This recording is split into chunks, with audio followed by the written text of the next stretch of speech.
काम काज और साधु हो जाएगा, उसको कभी भगवान नहीं मिलेगा, कभी भी नहीं मिल सकता। ये पहले मेरी बात को ध्यान से सुनो। अपने घर में रहो, बच्चों के बीच में रहो, इसी जगह, और 23 घंटे तुम मेहनत करो इस शरीर से, शरीर के लिए।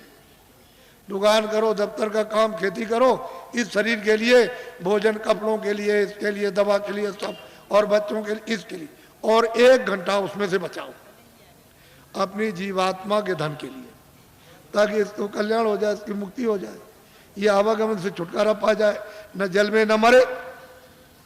1 घंटा तुम नहीं बचा सकते हो, और 23 घंटे इसमें तुमको लगाने को कह रहे। तुमको ये तो नहीं कह रहे कि तुम छोड़ देना कुछ, ये तो सोचो तुम। और मैं तुमको इसी मनुष्य रूप मंदिर में, इसी में जो अनमोल मनुष्य मंदिर जो दिया है, जिसमें जीवात्मा बंद है, उसी में मैं अभी रास्ता आपको बताता हूँ। अभी इसको कहते हैं नामधाम।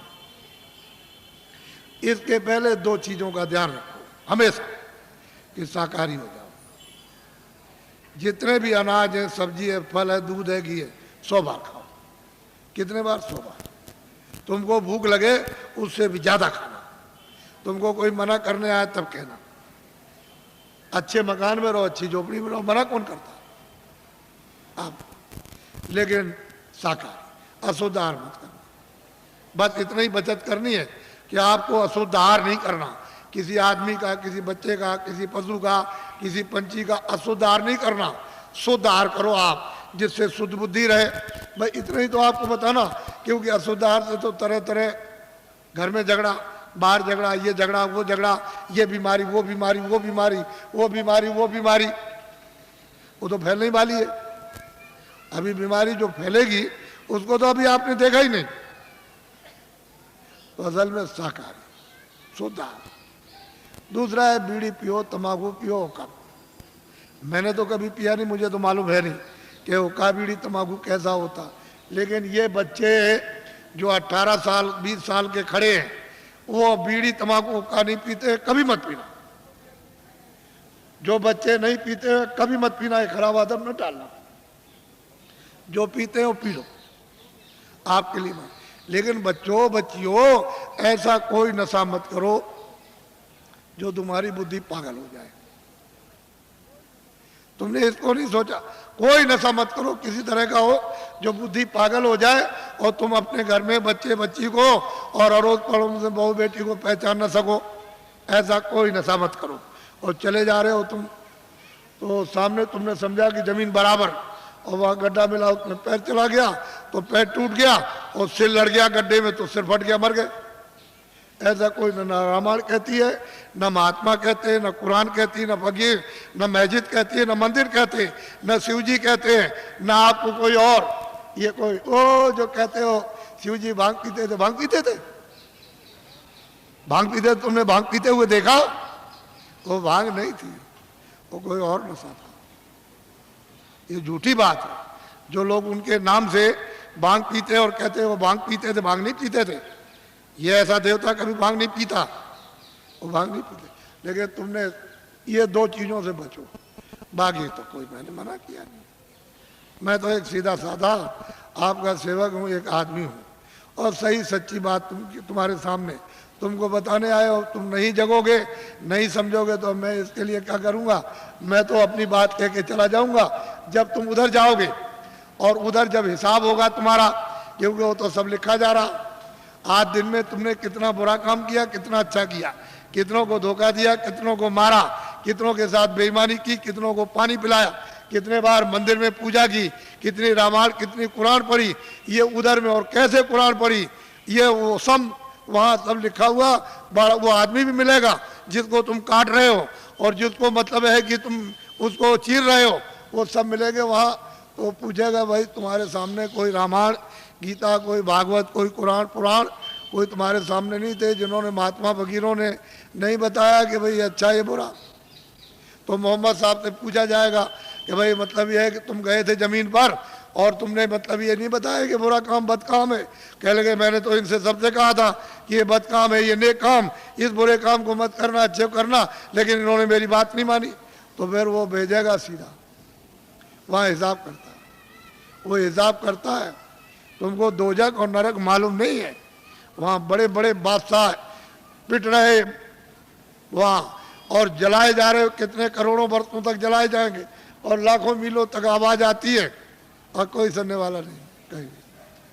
न उनका धन दौलत जाता न तलवार जाती उनकी। ये झूठा। तुम इसके लिए मर गए और चले गए हमेशा। तो इसलिए तुम लोग इस पर विचार करो। तपस्या करने से यानी माया लुभाती है कि तुम ये ले लो धन, ये राज ले लो। तो अगर तुम लुभा गए तो राज मिल गया और राज का जब भोगा तो सीधा नरक को गए। जब ये कहोगे हमको राज नहीं चाहिए, धन दौलत नहीं, तो भगवान मिलता इसी शरीर में। मरने के पहले मीरा ने मरने के पहले प्रभु को प्राप्त किया। आपको क्या मालूम कैसे पाया? तुलसीदास जी ने पहले ही वो 25 ही साल के अंदर प्रभु को प्राप्त कर लिया। आपको क्या मालूम कैसे पाया? आप क्या जानो? इसलिए आप अमोलक धन लो इस मनुष्य मंदिर में आत्माओं का। ये नामदान है, ये उस तरह की दीक्षा नहीं है या मंत्र वैसा नहीं है। ये आत्म धन का दान है, ये ईश्वरी धन का दान है। जो उसकी कृपा होती है तब कभी कभी महात्माओं को आदेश मिलता है कि इन आत्माओं को बांट दो जो मानव शरीर में है। तो कभी कभी मिलता मुफ्त में। ये पैसे से नहीं मिलेगा, तुम ये सब रख दो जा करके पूरा धार का, तो ये चीज़ मिलने वाली नहीं है। ये कभी दिमाग से निकाल देना। ये दौलत पैसे से नहीं मिलती, ये तो मुफ्त बख्शीश में यानी प्रसन्नता से मिलती है। तो तुम्हारे पास कुछ है, तुमने किसी से प्रेम किया? वो कहते हैं कि प्रेम से प्रकट होए भगवान। किसी से किया प्रेम? किसी से नहीं किया। उसी शिव के सामने चोरी करते हो, धोखा देते हो, विष्णु के सामने राम के मंदिर में जाते हो, दूसरों का गला काटते हो। अगर एक भी देवता खड़े होकर के कह दे कि आज से ये बेईमानी मत करना, ये दगेबाजी, तो कहोगे मैं ऐसे देवता को अब नहीं मानता। जो सबके सामने हमारी बुराई कह दे, हम नहीं मानते ऐसे फिर कभी नहीं आप जाओगे। अगर देवता बोल दे, अब उनको कुछ कहना नहीं, आपने समझ लिया, हाँ उन्होंने सुन लिया होगा और आपने समझ लिया उन्होंने कुछ नहीं देखा, वो अंधे। अब हम जो चाहेंगे सो करेंगे, अब चलो हो आए वहाँ। ये हालत तो हमारा है। अब बताओ तुमने प्रेम किससे किया?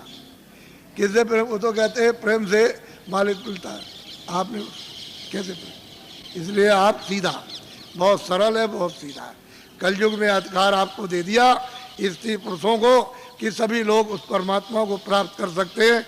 किसी के लिए कोई बंधन नहीं, और सुलभ और सहज और आसान। लेकिन तुम योग तो आप कर नहीं सकते हो। सतयुग और त्रेता और द्वापर का कोई भी क्रिया आप नहीं कर सकते हो। और उन्होंने मना कर दिया गोस्वामी जी महाराज ने कि कलयुग जोग न यज्ञ न ज्ञाना। कहते कलयुग में कोई जोग मत करना, न यज्ञ करना, और न आपको ज्ञान होगा। कलयुग में तो कहते हैं कि नाम आधारा, और नाम कौन सा वो मैं बताऊंगा आपको, अभी आपको बताता हूँ। तो आप लोग, आप सब खड़े रहना, बैठना कोई नहीं, खड़े खड़े बताऊंगा आपको और खड़े खड़े करवाऊंगा, घबराइए नहीं। जो जो भगवान का नाम बोलूं सब लोग एक साथ एक आवाज में बोलना, और सब लोग बोलेंगे जो बैठे खड़े, शुद्ध बोलना, शुद्ध।